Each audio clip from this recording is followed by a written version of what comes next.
Now I held off on making this video because I was hopeful that some type of patch or update file was coming out for this game shortly after its release. I'm still hopeful that this is the case, and I hope that some type of update is coming soon, but as it stands in its current state, The Outer Worlds for the Nintendo Switch is a mess. To say that this game is a graphical and performance downgrade from its PlayStation 4 and Xbox One counterparts is a huge understatement. This game isn't just a downgrade, it runs just flat out poorly on the Nintendo Switch. The game has a plethora of issues, ranging from extremely bad background pop-in to these random sporadic loading segments.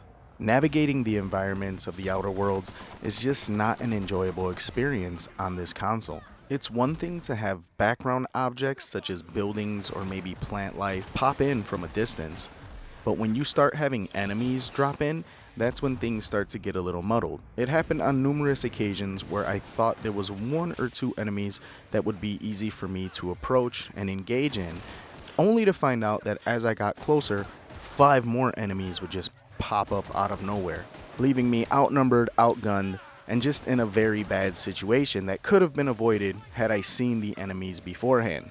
The sporadic load segments could be forgiven if they didn't happen at such random times. It seems like every so many minutes the game just wants to stop and load, and these load times can range from about 3 seconds from upwards of 10 seconds. I think the longest one I experienced was about a 30-second load, and this occurred while I was in the middle of a firefight with a bunch of NPCs. Now let's get to the number one issue when it comes to this game, and it's of course the graphics.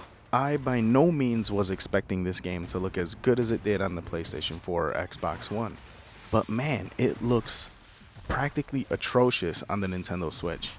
And this is completely different than a game like Wolfenstein 2: The New Colossus, which looked pretty close to how it did on the PlayStation 4 and Xbox One, just with a little bit of distance blurring.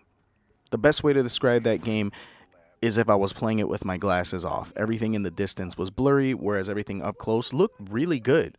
In this game, even objects up close look a bit hazy, and everything in the distance looks like a jumbled mess. While in console mode, the game is actually playable. It looks bad, but you can actually play through it. But in handheld mode, the game is practically unplayable. It looks that bad. It's a shame because The Outer Worlds is a great game, and it's unfortunate that the Nintendo Switch audience can't enjoy it to its full potential.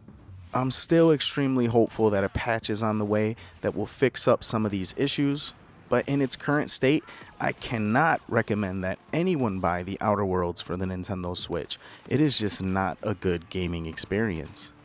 So until we receive a patch or some type of performance upgrade, I suggest stay away from this game on the Nintendo Switch. Until next time, this is Ness, signing out.